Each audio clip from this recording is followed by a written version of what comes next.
아멘. 할렐루야. 오늘도 새벽을 깨워 함께 예배하고 기도하시는 모든 성도님들을 환영합니다. 잘 오셨습니다. 오늘은 잠언 30장 15절에 33절 통해 만물의 주권자 앞에서는 의롭고 당당한 삶이란 제목으로 함께 말씀의 은혜를 나누기 원합니다. 아굴의 잠언이 계속되고 있습니다. 아굴은 한 주제를 네 가지 항목으로 나누어서 오늘 우리에게 지혜를 설명하고 있습니다.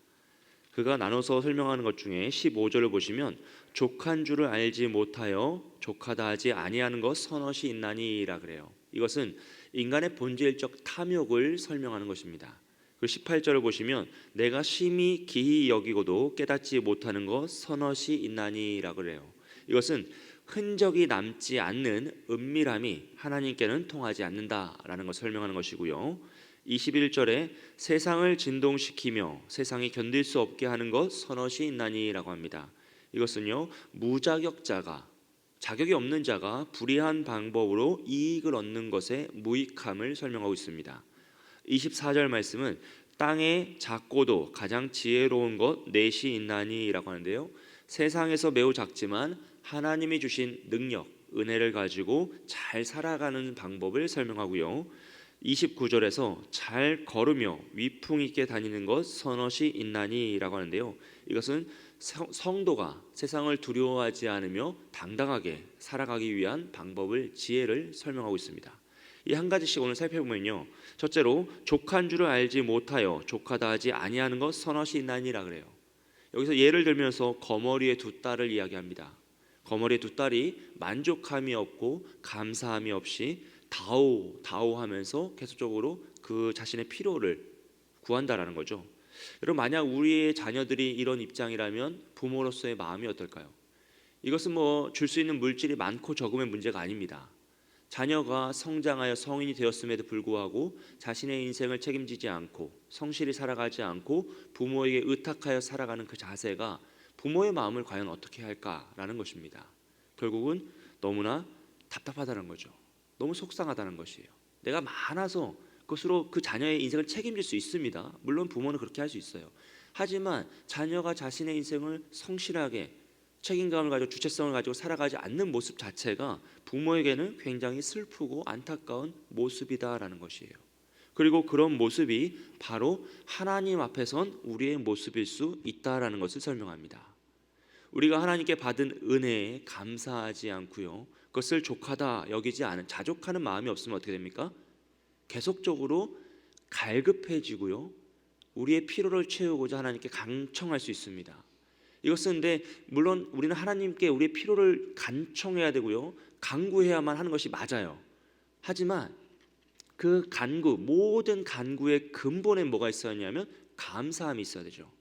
하나님 감사합니다. 이것을 주신 분이 하나님이시오, 내 삶을 족하게 하신 분도 하나님이십니다 라는 감사가 있어야 되는데, 이 거머리의 비유, 이 자족하지 못하는 마음 무엇이냐면 비교하는 거예요.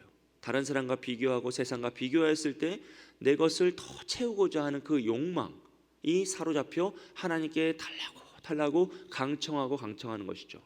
사실 우리가 강청하는 그 마음과 그 태도뿐만 아니라 그 기도의 제목들을 살펴보면요, 그것이 정말 우리에게 꼭 필요한 것일까?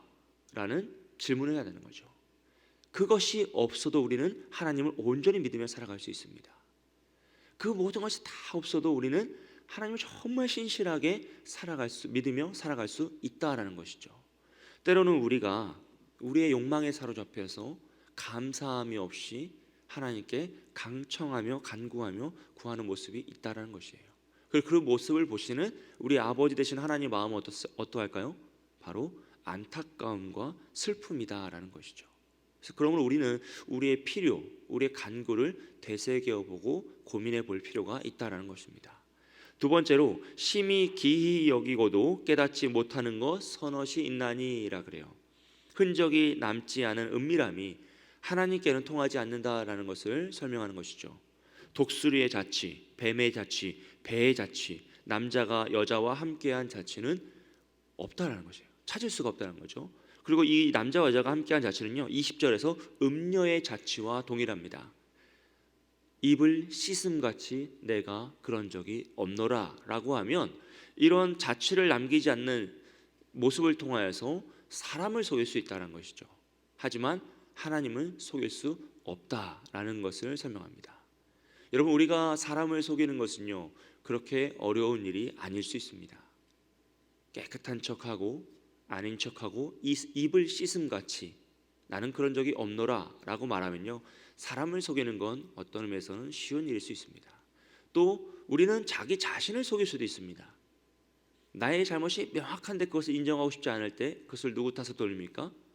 타인의 탓으로 돌리고 나는 무죄하다라고 하면서 스스로를 속여서 그것을 잊어버리고자 할 때가 있다는 것이에요. 하지만 그럼에도 우리가 꼭 기억해야 할 것은요, 하나님을 속일 수는 없다는 것입니다. 아무리 우리가 은밀한 가운데 죄를 지었을지라도, 그것을 스스로 속여서 넘어갔을지라도 하나님을 속일 수는 없다라는 것이죠. 그럼 우리는 우리의 모습을 되돌아보며 회개할 수 있어야 되고요, 진정한 회개가 있는 곳에 하나님의 임재의 은혜가 있다라는 것을 기억해야 합니다. 세 번째로, 세상을 진동시키며 세상이 견딜 수 없게 하는 것 선엇이 있나니라고 합니다. 무자격자가 불의함으로 이익을 얻는 모습이 얼마나 이 세상을 무익하게 만드는지를 설명하고 있어요. 종이 임금이 된다라고 합니다. 즉 합법적인 왕위 계승의 자격이 없는 자가 불의함 방법으로 왕의 그 직위를 찬탈한 것이죠. 미련한 자가 음식을 배부르게 먹었다라고 합니다. 이것은 미련한 자가 물질의 풍요함을 누린다라는 것이에요.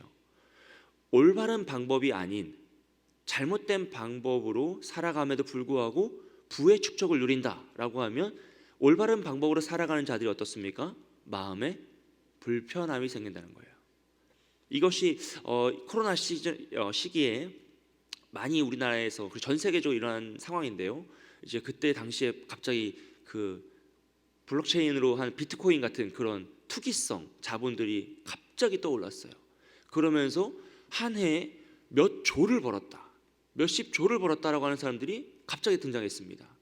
그러니까 우리 청년들이 어떻습니까? 마음속으로 내가 그렇게 열심히 공부하고 그렇게 성실히 직장 생활을 했는데 내가 한 해에 정말 아끼고 모아도 2천만 원, 3천만 원 모으기가 너무 힘든데 저런 알 수 없는 거에 투기를 했다가 한 해에 몇십억을 벌었다, 몇백억을 벌었다, 몇 조를 벌었다고 하는 사람들이 나오니까 그 마음속에 상실감이 생긴다는 거예요.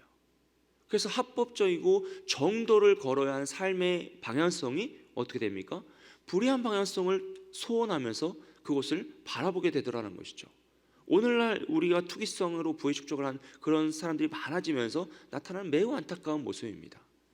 그리고 미움받는 여자가 시집간 것이라고 하는데요, 여기서 미움받는 여자는 행실이 불량하고 문란한 여인을 의미합니다. 즉 음녀를 의미하죠. 즉 이런 부도덕한 행위가, 원래는 미움받는 여인은 시집을 갈 수 없는 것이군요. 왜냐하면 부도덕한 여인이기 때문에 그 마을에서 그 여인을 시집 보내면 안 되는 거예요. 그런데 그것이 용납되는 사회가 되었다, 용납되는 세상이 되었다라는 것을 의미하죠.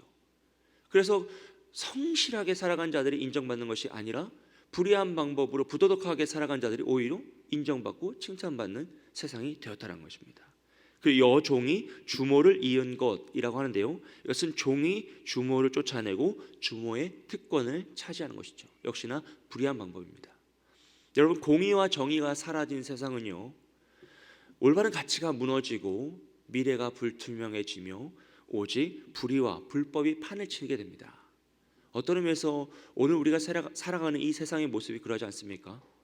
공의롭게 성실하게 살아가던 사람들이 불의함을 당하고 오히려 불의하게 살아가던 자들이 득세하는 그런 모습을 봐요. 참 안타까운 모습이죠. 그래서 믿음이 흔들리기도 하고 시편 기자는 이러한 모습을 통해서 내가 넘어질 뻔하였노라 라고 자신의 마음을 설명하기도 합니다. 참 안타까운 모습입니다. 그럼에도 불구하고 우리가 이 세상에서 바르게 살아가고 온전히 살아가는 모습이 무엇이냐면 바로 네 번째로, 땅에 작고도 가장 지혜로운 것 넷이 있나니 라고 해요. 세상에서 매우 작지만 하나님이 주신 지혜와 능력을 가지고 잘 살아갈 수 있다는 걸 설명합니다. 이렇게 세상의 불의함을 바라보면 우리는 넘어질 수밖에 없지만 그렇게 살아가는 것이 아니라 우리는 그것을 넘어서 당당하고 지혜롭게 살아갈 수 있는데요, 내일을 준비하는 개미, 바위 틈에 집을 지어 자신의 연약함을 보호받는 사반, 질서 있게 단결하는 메뚜기, 민첩한 도마뱀이 그러한 모습이다라는 거예요. 이렇게 작고 보잘것없는 존재도 하나님이 주신 지혜와 능력을 사용하며 살아갈 때 잘 살아갈 수 있다는 것이에요. 여러분, 우리가 꼭 세상에서 불의한 방법을 득세하여지만 잘 살아갈 수 있는 것이 아닙니다. 우린 누구나 다 하나님이 주신 지혜가 있어요. 하나님이 자신에게 주신 자신만의 능력이 있습니다. 그것을 의지하여 믿음으로 살아갈 때 우린 누구나 다 잘 살아갈 수 있다는 것입니다. 하나님께 칭찬받는 믿음의 삶을 살 수 있고요, 대단한 능력이 없이, 대단한 힘이 없어도 하나님이 신실하다, 넌 참 복되고 잘 살았구나 칭찬받는 삶을 살아갈 수 있다라는 것입니다. 그리고 그러한 믿음의 삶을 살아가는 우리의 모습을 다섯 번째로 잘 걸으며 위풍 있게 다니는 것 선언치 있나니라고 설명해요. 성도가 세상을 두려워하지 않고 당당히 살아가기 위해 필요한 것입니다. 그래서 이 세상을 살아가는 성도는요, 사자와 같이 당당하고 사냥개와 같이 민첩하고 숫 염소와 같이 무리 앞에 앞서는 삶을 살아가야 한다는 것이죠. 그럴 때 우리는 하나님이 허락하신 왕 같은 제사장의 역할을 감당하며 온전한 믿음의 삶을 살아갈 수 있다라고 합니다. 사랑하는 여러분, 아굴의 잠언은 이 땅에서 우리가 온전한 믿음의 삶을 살아가도록 매우 실제적인 예시를 들면서 설명하고 있습니다. 한 주제를 가지고 4가지씩 예시를 들면서 우리의 마음을 설득하는 것이에요. 이것이 진짜 지혜로운 삶이구나, 이것을 내가 바라보면 안 되겠구나 라는 것을 설명하고 있어요. 특별히 2023년 한 해를 마무리하는 시점입니다.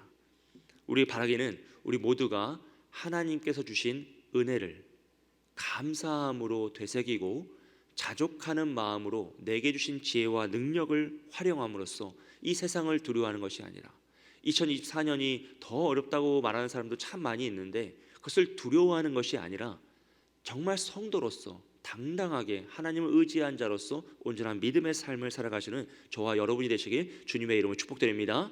이 시간 함께 기도하겠습니다. 합심하여 기도하며 나아갈 때 주신 은혜를 기억하고 감사하는 삶을 살게 하여 주옵소서. 성실한 믿음의 삶으로 대단한 능력이 없더라도 내가 온전한 믿음의 삶, 신실한 믿음의 삶을 살아가는 믿음의 성도가 되게 해달라고, 특별히 주일 예배와 우리 송구 영신 예배 있습니다. 2024년 마무리, 2024년 새해를 맞이할 때 온 가족이 함께 현장 예배에 나와서 송구 영신 예배를 통해서 기도하고 말씀과 은혜의 자리에서 하나님께 사모함으로써 더 간구함으로써 2024년을 맞이하게 해달라고 이 시간 함께 기도하며 나아갑니다. 사랑과 은혜가 많으신 하나님 아버지 감사합니다. 하나님, 올 한 해를 되돌아보도 모든 것이 하나님의 은혜였음을 고백합니다. 우리에게 주신 은혜를 자족하는 믿음이 있게 하여 주옵소서. 내게 주신 능력을 잘 사용할 수 있는 지혜가 있게 하여 주옵소서. 그리하여 우리 입술에 감사가 마르지 않게 하여 주시고 오직 자족하며 주님 앞에 성실하게 믿음으로 나아가기 소원하오니, 우리에게 주신 것을 잘 활용하고 잘 믿음으로 나아가는 우리가 될 수 있도록 도와주시고, 특별히 우리 주일 예배 가운데 은혜 위에 은혜를 더하시길 소원합니다. 더욱더 많은 성도들이 잠을 깨우고 아버지 자신의 상명을 깨워서 예배 자리에 나오게 하여 주시고 말씀 듣게 하여 주시고 말씀 의지하여 살아갈 수 있도록 도와주시옵소서. 송구영신 예배를 통해서 올 한 해를 말씀으로 마무리하게 해주시고 새해를 오직 주님 앞에 기도하며 시작할 수 있는 우리 모든 성도가 되길 소원하오니, 우리 가운데 모든 성도를 주여 은혜 위에 은혜를 더하여 주시옵소서. 사랑과 은혜가 많으신 하나님 아버지 감사합니다. 올 한 해를 다 되돌아보고 생각해 보아도 모든 것이 하나님의 은혜였음을 고백합니다. 주여, 우리에게 받은 은혜를 감사함으로 고백할 수 있는 믿음을 허락하여 주시고, 우리의 모든 상황 속에서 자족하며 주님께서 주신 지혜와 능력을 잘 활용하여 이 세상을 올바르게 믿음으로 온전한 삶을 살아갈 수 있도록 도와주시옵소서. 하나님, 올 한 해를 마무리하는 시점에 있습니다. 우리가 더욱더 2024년을 주님 안에서 말씀 안에서 시작하길 소원하오니, 우리 송구 영신 예배, 주일 예배의 모든 성도들 함께 나와 예배하게 하여 주시고 오직 주님께 감사함으로 한 해를 마무리하며 오직 말씀과 기도로 새해를 시작하는 우리 모든 관계 성도 될 수 있도록 도와주시옵소서. 주님께서 언제나 함께 하실 걸 믿사오며 감사드리며 예수님의 이름으로 기도합니다. 아멘.